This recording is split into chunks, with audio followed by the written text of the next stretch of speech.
Right now, it's time to welcome our next live guest this morning. We've got Matthew Donater, who is a congressional candidate from Michigan. Matthew, thank you for joining us this morning. Thank you. It was great to meet you at TIA, and you kind of went to TIA conference with the intentions of kind of getting yourself out into the ecosystem of 3PLs, right? As you're starting to run your campaign, gather some support. Let's talk a little bit about your campaign for Congress and what you're hoping to run on, what you're hoping to accomplish. Yeah, really what we're going to focus on is trucking, because the trucking industry has been ignored by Congress, by the federal institution of our leadership just for a long time. And I think their inability also to deal with the crises that we're dealing with, they've proven they can't handle it. Looking at Mayor Pete, I really am terrified about the new shutdown in Shanghai, because what's coming is, I don't know if he's going to be able to handle it. But that all goes to the industry. It's had problems before COVID.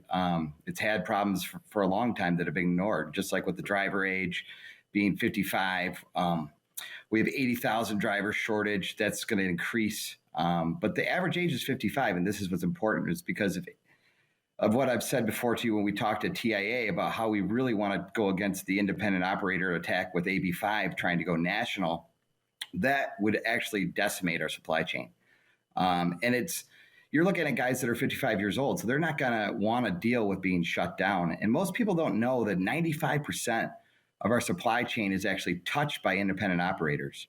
And that's, to me, is just telling is of what could happen. And that's why we really do have to go into Congress. I pitched to be on transportation and infrastructure.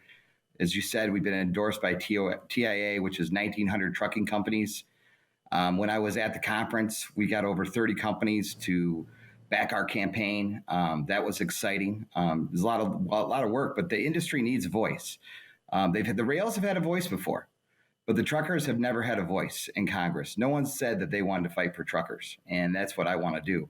Because what I've told my constituents in district is that not only this affects everyone, but every industry. There's no one that gets exempt from this. And we really need to focus on how we're going to get more drivers in by driver training. We're going to focus on trade so we can go manufacturing independent. And we definitely want to be energy independent. But to get the drivers out there, we've got to encourage drivers to make this job a better job. So we got to improve parking. We got to we've got to keep the per diems. These are things that incentivize drivers to drive. And just looking at how drivers can wait 40 to 50 minutes looking for a parking spot is crazy, when the industry standard is just asking for another 18 minutes to improve productivity and efficiency in the supply chain. But there's ways that we can do it. There's apps, there's things that we can work on a federal level that can actually help facilitate that and build actually parking spots for the drivers and make places for them they can go and enjoy, getting a shower, getting food or goods. But they are just, they're stuck at certain locations and they can't get out. But it's really just that whole thing where if they're late because they're looking for parking, they could miss their shipment drop. And if they miss it by 15 minutes, we all know what happens. They could be 2 weeks out before those goods get to where they need to go. And those things are just not on the plate for us. But AB5, again, is the priority. We are going into DC to dismantle and make sure and repeal AB5, because that not only affects truck drivers, it affects a lot of people. We're talking builders and contractors, we're talking salons, we're talking farmers, but the majority of it is going to really be targeted at, the drivers. And I just can't have that happen, because there's going to be people going out of business. We're going to have truck drivers that would just retire. They're going to sit it out. And I don't think the supply chain can handle it. And that's really my concern. And that's why it's my passion. My brother has been in the industry for 20 years. He's an agent for Redbird. So I'm very vested and interested in your industry, and I have a passion for it, which is real. So I want people to know that I'm not just going to DC to leave them. I'm going to DC to fight for them. And that's really what our goal is to get into Congress and make sure that people are aware, because I think a lot of it has to do with just education. I don't think that the other Congress people know actually what's going on with the supply chain or are well informed. And from the conversations that I had with the industry folks, is that they've tried. I mean, this is not from a lack of effort. They've really tried to go and educate these legislators on what's going on, and they've just been ignored. This morning, One of the questions I was going to ask, I think you kind of answered some of it, was what makes this the supply chain such a paramount issue for you when you're looking at your campaign, and why this is going to be one of those areas that you want to spearhead. As you can probably expand on that, could you also touch on one of the things or some of the things that really could happen if we don't see this repealed and if we do see it go through? Yeah, I mean, obviously, if we see it go through, we're going to see the driver shortage is going to go up. So there's no way around it because people are going to phase out. There's no way you can say, hey, guys, we're going to change your whole lifestyle and we're going to put you upside down and force you into a W-2 or to an employee situation. That won't happen. But most of all, we've got to really look at what you said is like, how does it affect my constituents? Well, the auto industry. And what comes out of Shanghai is automotive parts. And that directly affects us. So it's something that we are definitely concerned about in Michigan, but I think we are concerned about as a nation because it impacts inflation. I think really that's what we're trying to curb. I mean, you were just talking about the housing crisis. I was in real estate as well. All those things are happening which are causing more inflation. And that's where the average person right now doesn't realize that they're making $400 less a month just by the inflation tax. But again, it's automotive, electronics. You talk about it. Shanghai, we never felt the full effect of a total shutdown of China because during COVID, that wasn't the case. Now they're talking about, I read on FreightWaves, 9 out of 10 trucks in China are grounded. They're taking 40 hours just to get on the highway. And then if they have a close contact or a short contact, they're out for 14 days. So, and then the port mess, they were saying how all these goods are just stacked up.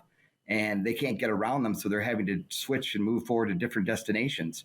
It's a mess, and it's going to be worse than last time. It's not going to be what we saw the first time that Mayor Pete failed to do it. It's going to be double, and I think what his response is going to be inadequate.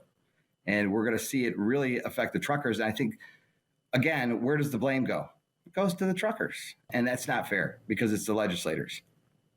Matthew, we've got about a minute and a half here left, but before we let you go, I want to talk a little bit about that endorsement from the Transportation Intermediaries Association. And it's really kind of paramount because this is the first endorsement that the TIA has made of a political candidate as an industry association. At TIA, I spoke with Ann Rinke, of course, the president and CEO of TIA, and she said, quote, she called you a pragmatist and said that the industry itself and the TIA is very pragmatic, and that's why she felt that it was right to throw their support behind you. Can you talk a little bit about what the endorsement of the TIA means, both in terms of a visibility standpoint, getting you in front of those trucking companies, but also from an industry support standpoint?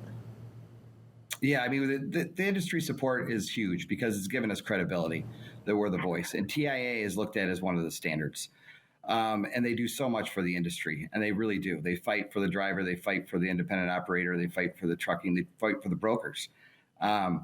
And these are all good things, but yes, this is the first time it's ever happened where they've endorsed a candidate and said, here's our voice for the industry. And I'm honored and I'm humbled. I honestly am. But it gives me more passion and more fire to go and fight because I know that the truck drivers need it and I'm going to go there and deliver. But most of all, I just want to make sure that people know is that it's sincere.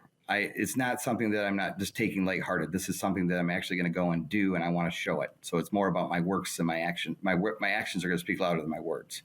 And I'm going there to have a loud voice. And interesting you said that.